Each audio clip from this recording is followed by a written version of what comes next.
Hey guys, it's Johnny with JMFD Customs, the holster division of Canik Precision LLC. We're back here today, as promised, to do the snap cap test on the Canik SFx rifle. Before we get started, please hit the like and subscribe button down below. We certainly appreciate it when you guys do that. So let's get into this. If you've been following along through our video series on the TTI and then into the rifle, this will all make sense to you. If you have not followed us on that, go back and check out those videos and this will all make a lot more sense. So we're going to do the same test we did on the TTI. I'm going to pull the striker out of this, show it to you guys before it has ever been fired. And then I'm going to do 100 rounds dry fire with the snap cap, using snap caps, so if there is damage, no one can say it's because you were dry firing without a snap cap. So we'll take this apart, show you the striker, put everything back together, 100 rounds, and I'll come back on, show you, pull the striker and show it to you, then do another 100 and then another 100, the same thing we did on the TTI Combat, and we'll see how this holds up. Hopefully better than that one. So no mag, clear everything. Let's get this off and take a look at the striker that's in here, which if you guys have been watching, you already know that it looks good, and it is a different striker than the one that is in the TTI Combat. This is clearly a beefier striker than the one that's in there. So let's get this out. Let me see if I can get the camera to focus. Which it is not wanting to do. Sorry about that, guys. There we go. So as you would expect, nice, clean, new striker. It's just what it should look like and what it should continue to look like, but we'll see if it's going to. So anyway, I'm gonna put this back together. I'm not gonna make you guys sit here and painfully watch me dry fire this 100 times. I haven't even been looking forward to it. That's why it took me a couple of days to get this video started. So I'm gonna do that, and then we'll come back to break it down, take a look at it, and do it again. All right, guys, we're back. That was the first 100 rounds of dry fire. You guys cannot possibly imagine how much I hate that. So there is the A-Zoom snap cap that we are using. So let's take a look at our striker.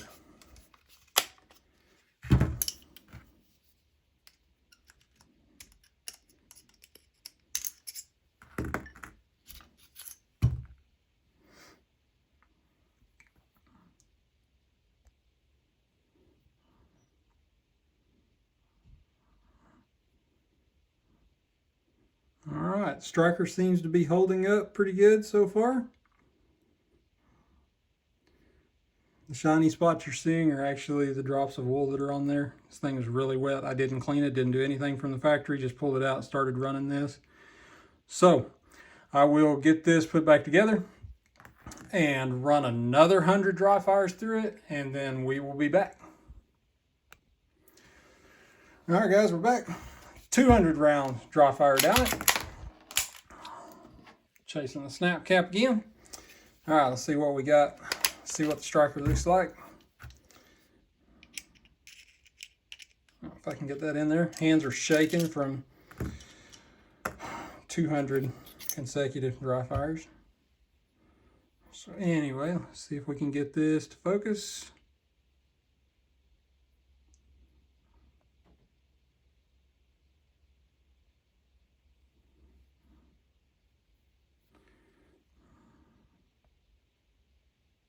Camera is not wanting to cooperate today. Sorry about that.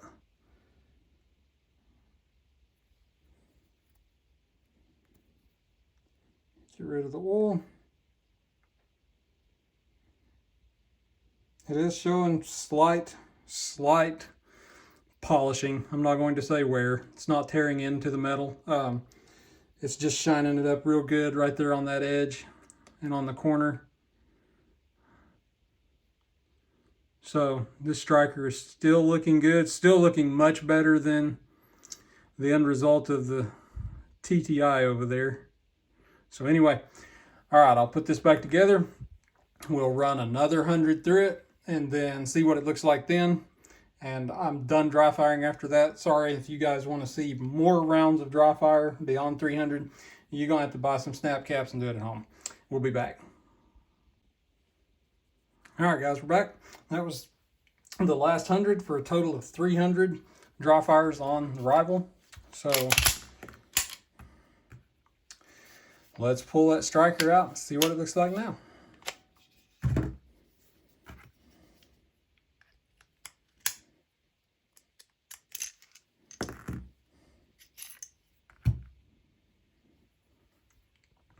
And again, we will fight the focus.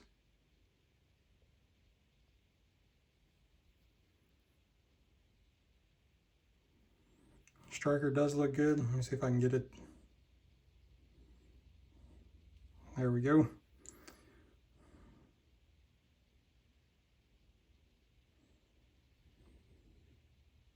It is starting to show wear on that corner. That very top corner, the same place that gets demolished on the TTI.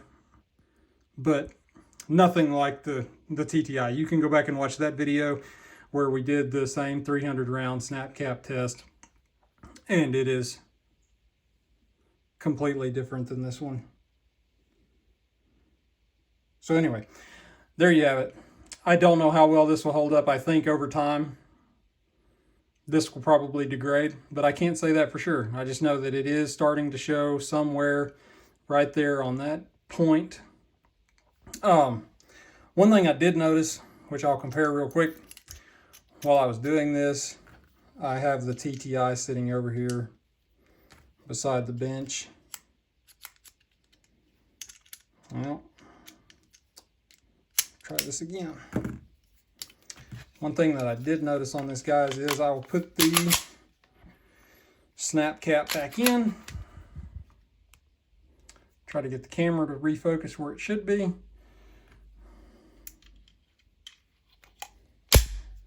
So we have that. Now we have the TTI, which also has a snap cap loaded up in it. So the thing that I noticed is this right here. It's locked, loaded, ready to go. This play that you have right here on the TTI feels rough and loose all at the same time. I really don't even know how to explain it, but it is completely different than the Rival. The Rival has more pressure. I'm trying to figure out how to say this. It's not as loose as that, but it is smooth. Instead of it being a rough feeling and really loose and easy, this is tightened up, but it also has a smoothness to it, if I could talk, that the TTI doesn't have. Read into that what you will. I don't have an answer for you on that. It's just something that, as I was playing with this one, doing the dry fires, I thought that feels different than when I did the Canik, so I pulled it out side by side, and there is a massive difference. Again, I'll stand by what I've said since the comparison. This thing shouldn't even exist when you have this. This right here is almost half what that is, and so far, from what I can tell on the bench, just messing around with it, the quality of this gun feels a whole lot better than this one. This feels cheap. This feels like it should be at this price point. This should be at that price point. Actually, nothing Canik should ever be at this price point, but you get what I'm saying. This should be down around the original TP9. This should probably hold about where it's at. So anyway, that's my thoughts on that. I still hate this gun. I still do not recommend this gun. This is our second one. Now, I did have a gentleman reach out, and I did say that I would mention him in this video. He sent me a big long email telling me that he has a TTI Canik and his has been great, and not all of them are bad, etc. I told him I would mention this, but out of the thousands of correspondences we've had with customers, viewers, all of that, he is the one and only person that has written us anything good about this. Some people really like it, but they still have problems with it. So I don't count that as a good contact. So one person out of the thousands has reached out and did brag on their TTI. Overall, I think we have had enough response to our video and enough people contacting us, and not just us, but you do a search on Reddit, you do a search on Facebook, you do a search on YouTube, wherever you want to do your research at. There are tons of these out there, all with the same problems, and Canik is still in deep denial that they have no issue with these other than we'll send you a spring and that'll fix it, which it does not. We have people that have contacted us that have actually went through 2 springs and strikers. We've had people that went through a spring and a striker, sent this back to Canik, got another one, and it did the same thing. As you guys know, this is our second one that we went out and bought just to prove a point. I'm not going to go out and buy a third one. Fool me once, fool me twice, kind of that thing. If I go do it a third time, I'm just the fool, and there's nothing else that I can prove with it. As far as guys asking us if we have come up with a fix for this, we are not trying to develop a fix for this. We're done with it. There's too much going on with this. This is just unreliable. We do not like it. We do not recommend it. If you have one, drop it like it's hot. Get one of these. If you have to have a Canik, if you love Canik, get one of these. Honestly, there's much better options on the market. When you get into this, you're opening up a lot of doors for what you're shelling out for this. You're opening up some much better doors for yourself than this thing. So anyway, that's my thoughts on that. This rival actually has a new home, so it's going out. But we will be getting another one down the road when we actually have time. It was going to be a few weeks before we got to the range anyway. Something came up with this one. It's going out. We will be getting another one. We're going to do some range testing. When I get the other one, I will do the same 300 round snap cap test on it before it goes to the range. Then once we get to the range, we're going to run probably 500 to 1,000 rounds down it and see how it performs. We're going to run 500, check it out. If everything still looks good internally, we'll run it to 1,000. I'll be very surprised if it survives 300 rounds of dry fire and 500 rounds at the range and we don't already see damage, because this one is starting to have a shiny spot on the corner. So we expect that to continue, but you never know. Could be great. I do like this has a beefier striker in it. This feels overall better than this in the hand. This is tighter, it's smoother. This is loose, this is sloppy. But anyway, I could go on and on and on for days about how much I hate this and why, but I'm not going to. I'm going to end this here. And like I said before, please hit the like and subscribe button down below. We'll be back with some laser engraving videos and another staccato video before long. So if you guys are interested, come back for that. Thanks.